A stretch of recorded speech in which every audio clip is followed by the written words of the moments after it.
नमस्कार दोस्तों, कैसे हैं आप सब। उम्मीद है अच्छे होंगे और आपका पढ़ाई भी बढ़िया से चल रहा होगा, आपका अध्ययन भी अच्छे से चल रहा होगा। तो देखिए, बीए सेकेंड सेमेस्टर हिस्ट्री की अपनी आंसर राइटिंग की क्लास आज से स्टार्ट हो रही है। कल हमने सेकेंड सेमेस्टर के सिलेबस पर बात की थी। Medieval history of India 1206 AD to 1757 AD तक हमने 8 यूनिट पे पूरे अच्छे तरीके से बात की थी। उम्मीद है आपने देख भी लिया होगा। तो चलिए हम लोग आंसर राइटिंग पर बात करेंगे। लेकिन अगर आपको कॉन्सेप्ट क्लियरिटी चाहिए, जो कि एक अच्छे स्टूडेंट का तरीका होता है, पहले कॉन्सेप्ट को क्लियर करना, उसके बाद आंसर राइटिंग को समझना, देखना और आगे बढ़ना। ठीक, तो आंसर राइटिंग तब हम आएंगे, लेकिन उससे पहले आपको डिस्क्रिप्शन बॉक्स में मैं लिंक दे दूंगी, वहाँ पर क्लासेस पड़ी हुई हैं, तो थोड़ा सा उसको देखिए। आधा पौन घंटे की अगर दिन भर में हम लोग क्लास बड़े आराम से बैठ के इंटरेस्टिंग के साथ सुन सकते हैं। थोड़ा सा फोकस होकर के बैठ जाना, आराम से कंप्लीट काम आपका हो जाएगा। फिर देखिए, आंसर राइटिंग में आ जाइए। अब देखते हैं आज का हमारा क्वेश्चन क्या है। ठीक है, कुतुबुद्दीन ऐबक सबसे पहले फर्स्ट यूनिट में आपका यही है, लेकिन उससे पहले प्लीज़ चैनल को सब्सक्राइब जरूर कर लीजिए, तभी तो आपको पूरा क्लास आंसर राइटिंग सहित मिलेगा ना टाइम पर। तो चलिए देखते हैं। कुतुबुद्दीन ऐबक के प्रारंभिक जीवन के बारे में बताते हुए इसकी उपलब्धियों का मूल्यांकन कीजिए। सबसे पहली बात, क्वेश्चन को तोड़ तोड़ कर पढ़ना है। कभी भी क्वेश्चन बस पढ़ा और लिखना शुरू हो गए, कभी नंबर नहीं मिलेगा। देखिए, कुतुबुद्दीन ऐबक के बात है प्रारंभिक जीवन, एक की पॉइंट आपका ये हो जाता है। दूसरा आपका हो जाता है उसकी उपलब्धियां, ठीक है। और तीसरा यहाँ पर हो जाता है उसका मूल्यांकन किस तरीके से करना है। मूल्यांकन शब्द से आज से मैं बता दूं कि बहुत सारी जो प्लस पॉइंट्स हैं, जो आपके प्रोज हैं या उसकी उपलब्धियां हैं, उसके जो मतलब सकारात्मक पॉइंट्स होंगे, वो आपको वहाँ पर लिखना होगा। लेकिन लेकिन लेकिन वहाँ पर उसके साथ साथ वहाँ पर कुछ नकारात्मक पॉइंट्स भी आपको डालने पड़ेंगे, तभी आपका आंसर कंप्लीट होगा मूल्यांकन के तौर पर। अगर व्याख्या किया जाए तो कुछ भी मतलब कुछ भी नहीं है कि गाना लिख के चले आएंगे। लिटरली बहुत सारे बच्चे ऐसा करते हैं। तो मूल्यांकन में अगर व्याख्या आ जाएगा तो उसमें आप नॉर्मली जो आपने पढ़ा है वर्णन व्याख्या, उसमें आप लिख करके चले आएंगे उपलब्धियों के बारे में। ठीक है, तो यहाँ पर ये अंतर हो जाता है। अब देखिए, कुतुबुद्दीन ऐबक 1206 ईस्वी से लेकर के 1210 ईस्वी तक उसका जो शासनकाल है वो रहा है। कुतुबुद्दीन ऐबक का अगर हम प्रारंभिक जीवन के बारे में बात करें तो चलिए स्टार्ट करते हैं। देखिए, उसका जो जन्म होता है वो आपका तुर्किस्तान के क्षेत्र के आसपास हुआ है। जन्म तुर्क जाति से संबंधित था। ठीक है, तुर्क जाति से संबंधित था। अगर हम ऐबक के नाम की बात करें, ऐबक का क्या नाम, ऐबक शब्द का अर्थ क्या होता है, तो उसका अर्थ होता है चंद्रमा का देवता। उसका अर्थ होता है आपका चंद्रमा का देवता। ठीक है, नेक्स्ट देखिए। अब इतना हो जाता है। दास जीवन की किस तरह से उसकी शुरुआत होती है, तो देखिए, छोटा था जब कुतुबुद्दीन ऐबक, तो वो पकड़ा जाता है और निशापुर के काजी होते हैं फखरुद्दीन। ठीक है, निशापुर के काजी होते हैं फखरुद्दीन। ये फखरुद्दीन साहब के द्वारा कुतुबुद्दीन ऐबक को खरीद लिया जाता है और यहीं से उसका दासत्व जीवन प्रारंभ होता है। उसको शिक्षा इन्हीं के द्वारा दी जाती है, खुद अपने बच्चों के साथ ही। देखिए, दास कोई ऐसा नहीं था कि अगर आपके मन में ये आता हो। फिलहाल मैंने क्लास में बहुत अच्छे तरीके से बताया है, चलिए यहाँ पे केवल हम लोग आंसर देखेंगे। ठीक है, तो उसे यहाँ पे शिक्षा दी गई, जैसे कि अरबी फारसी की शिक्षा, घुड़सवारी, तीरंदाजी और इस्लाम शासन पद्धति। तो शिक्षा में ये हुआ करता था उस टाइम पे, घुड़सवारी, तीरंदाजी और इस्लाम शासन पद्धति। तो ये हो गया निशापुर के काजी के द्वारा। अब आ जाइए आगे देखते हैं। मोहम्मद गोरी के अधीन अब उसका कैसा जीवन होता है ये देखते हैं। देखिए, काजी की मृत्यु के बाद ऐबक पर नजर मोहम्मद गोरी की पड़ती है और यहीं से उसका भाग्य चमकता है। देखिए, एक दास से सुल्तान बनने की पूरा सफर कुतुबुद्दीन ऐबक अपने जीवन में करता है पूरा। तो किस तरह से, देखिए, मृत्यु हो जाती है, मोहम्मद गोरी उसे खरीदता है। उसकी योग्यता से प्रभावित होकर अमीर ए आखुर जैसा महत्वपूर्ण पद मोहम्मद गोरी के द्वारा ऐबक को दिया जाता है, यानी कि अश्वशाला का अध्यक्ष। ठीक है, अश्वशाला का अध्यक्ष का पद दे दिया जाता है। नेक्स्ट देखिए, भारत में उसने अपना प्रतिनिधि नियुक्त किया गोरी ने ऐबक को। ठीक है, अब इतिहासकार हबीबुल्लाह क्या बोलते हैं, ऐबक का उत्थान उसकी योग्यता और स्वामी भक्ति का परिणाम था। देखिए, जब भी आंसर राइटिंग करिए तो फेमस इतिहासकारों के नाम आपको वहां पर डालने हैं, तो ध्यान रखना है। ठीक है ना, यहाँ पर तो हबीबुल्लाह के अनुसार ऐबक के उत्थान के बारे में इन्होंने बोला है, तो ये आप लिख सकते हैं। अब भारत में ऐबक की भूमिका देखिए, सबसे पहली बात मैं आपको बता दूं, आंसर राइटिंग विथ डेट्स करिए, ठीक है, बार बार पढ़ेंगे, रिवीजन करेंगे, आराम से हो जाएगा। अब देखिए 1192 से 1206 ईस्वी के मध्य उसका जीवन देखते हैं, उसने क्या क्या किया।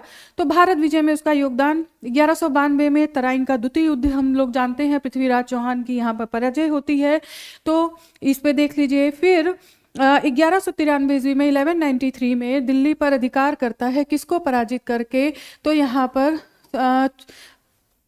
देखिए चौहानों को, ठीक है ना, चौहान यहाँ पर मेनली जो संघर्ष होता है चौहान और तोमर को पराजित करके होता है। चंदावर का युद्ध, जयचंद की पराजय यहाँ पर होती है।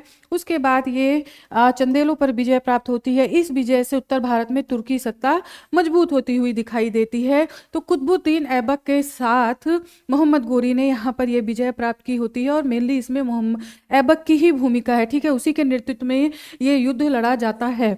आ जाइए नेक्स्ट देखते हैं, मोहम्मद गोरी का प्रतिनिधि। ऐबक भारत में गोरी का सैन्य और प्रशासनिक प्रतिनिधि था। उसने दिल्ली के आसपास इंद्रप्रस्थ को अपना केंद्र बनाया था। इतिहासकार लेन पुल के अनुसार भारत में गोरी साम्राज्य का वास्तविक निर्माता ऐबक ही था, ठीक है, वास्तविक निर्माता ऐबक ही था। नेक्स्ट देखते हैं सिंहासनारोहण 1206 ईस्वी में क्या क्या होता है। आ जाइए 1206 ईस्वी में मोहम्मद गोरी की हत्या किसके द्वारा कर दी जाती है, तो खोखर जाति के लोगों के द्वारा मोहम्मद गोरी की हत्या कर दी जाती है।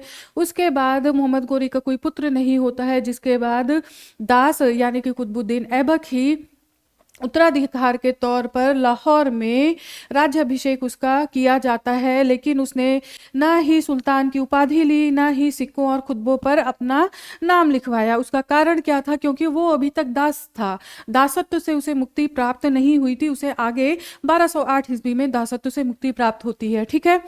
अब मिन्हाज उस सिराज क्या कहते हैं, 1208 में ऐबक को गोरी के उत्तराधिकारी गयासुद्दीन से मुक्ति पत्र मिलता है, जो अभी मैंने आपको बताया। तो ठीक है, यहाँ पर ये इतना इंपॉर्टेंट हो जाता है। नेक्स्ट देखते हैं अब कुतुबुद्दीन ऐबक की प्रमुख उपलब्धियां क्या क्या थी। राजनीतिक उपलब्धियां, दिल्ली सल्तनत की नींव रखी थी, ठीक है, नींव मतलब एक बैकग्राउंड तैयार कर दिया था, जो कि हम इल्तुतमिश के समय में देखते हैं कि किस तरीके से दिल्ली राजधानी बनती है। इस टाइम पे लाहौर से शासन करता है कुतुबुद्दीन ऐबक, ध्यान रखना है, लाहौर से शासन करता है कुतुबुद्दीन ऐबक, दिल्ली से नहीं। दिल्ली आपका इल्तुतमिश के टाइम पे हम लोग देखेंगे। नेक्स्ट देखिए, उत्तर भारत में तुर्की शासन स्थापित किया, बिल्कुल राजपूत विरोध को नियंत्रित किया। ऐबक दिल्ली सल्तनत का संस्थापक था, संगठनकर्ता नहीं। यहाँ पर ये देख लीजिए। आगे बढ़ते हैं, महान सेना नायक के रूप में कुशल सैन्य संगठन, ठीक है, कुशल सैन्य संगठन, सीमाओं की सुरक्षा, निरंतर युद्धों के बावजूद सत्ता बनाए रखी, उदारता और दानशीलता के बारे में देखिए, ये सब पॉइंट्स हैं सारे।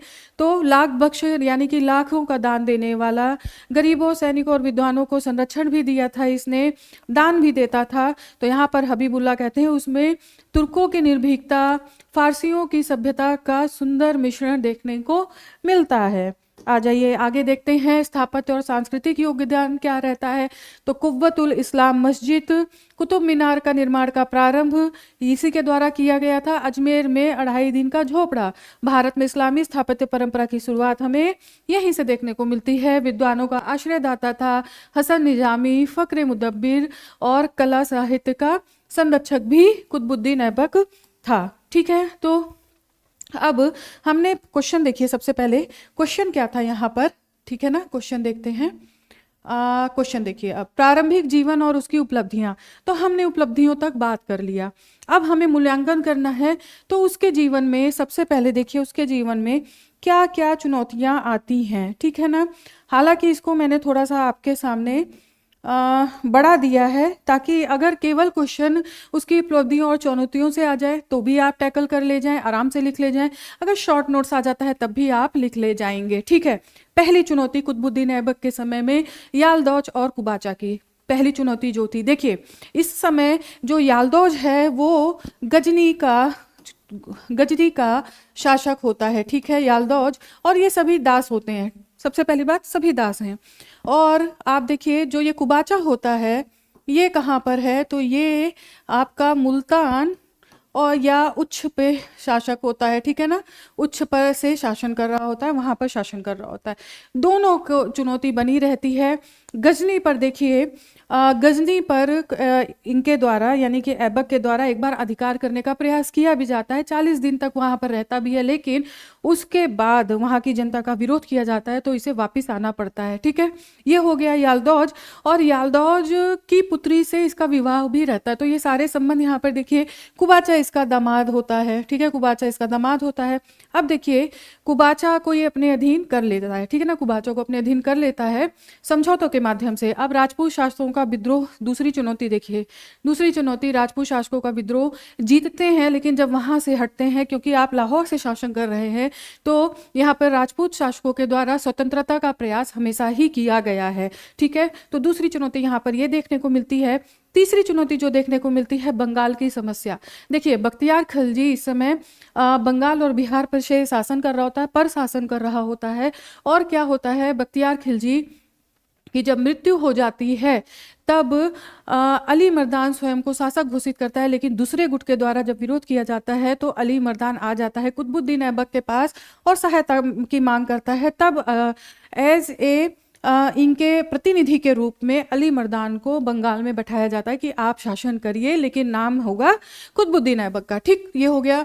उत्तर पश्चिम सीमा की सुरक्षा सबसे बड़ी समस्या है, क्योंकि यहाँ पर ये याल्दौज, ठीक है, याल्दौज यानी गजनी हमेशा प्रॉब्लम क्रिएट कर रहा है। तो ये हो गया आपका, ऐबक ने संधि, विवाह नीति और सैन्य शक्ति के माध्यम से इनका समाधान किया। अगर आप देखिए क्या लॉन्ग क्वेश्चन जो लिखने को आता है वो 200 वर्ड्स का लिखने को आता है, ठीक है ना। तो 200 वर्ड से मतलब मिनिमम होना चाहिए, उसके बाद आप कितना भी लिखिए, आपकी जितनी क्षमता है, ठीक है ना। तो आराम से इन चीज़ों को आप करके एलोब्रेट करके लिख जाएंगे, कोई प्रॉब्लम ही नहीं आएगी। लेकिन इसका इतना करने के लिए आपको देखना पड़ेगा, पढ़ना पड़ेगा, सुनना पड़ेगा, लिखने की प्रैक्टिस भी करनी पड़ेगी। नेक्स्ट देखिए, अब मृत्यु हो जाती है 1210 ईस्वी में लाहौर में चौगान खेलते समय, घोड़े से गिरने से मृत्यु होती है, वहीं इसे दफना दिया जाता है, यानी कि लाहौर में ही। अब समग्र मूल्यांकन देखिए, सकारात्मक पक्ष, दास से सुल्तान तक का प्रेरक जीवन हमें देखने को मिलता है। दिल्ली सल्तनत की नींव रखी, उदार साहसी और योग्य शासक था। मात्र 4 वर्ष में देखिए सीमाएं क्या थी, शासन काल काफी छोटा था, ठीक है, प्रशासनिक संस्थाएं पूर्ण विकसित नहीं हुई, 4 साल में बेचारा क्या ही करता। हबीबुल्ला का निष्कर्ष क्या है, ऐबक के परिश्रम से ही दिल्ली शासन की आधारशिला रखी गई, ठीक है। देखिए अब बिल्कुल भी वीडियो को स्किप मत करिए, सब्सक्राइब जरूर से कर लीजिए। इसके बाद आप देखिए यहाँ पर, अगर मैं आपसे एक क्वेश्चन आपको देती हूँ कि कुतुबुद्दीन ऐबक की सीमाओं के बारे में बताइए, ठीक है ना, उसके जीवन की कौन कौन सी सीमाएं थी उसके बारे में लिखिए, तो आप इसका प्रयास जरूर करिएगा और कमेंट बॉक्स में करके बताइएगा कि कितने स्टूडेंट्स ने इसको लिखने का प्रयास किया। तो चलिए फिर मिलती हूँ नेक्स्ट क्लास में आपके साथ इल्तुतमिश के क्वेश्चन आंसर को लेकर के। तब तक पढ़ते रहिए और अपना, देखिए यही टाइम है पढ़ने का, ठीक है ना, यही टाइम है, तो बिल्कुल पूरा मेहनत करिए और आगे बढ़ते रहिए। धन्यवाद।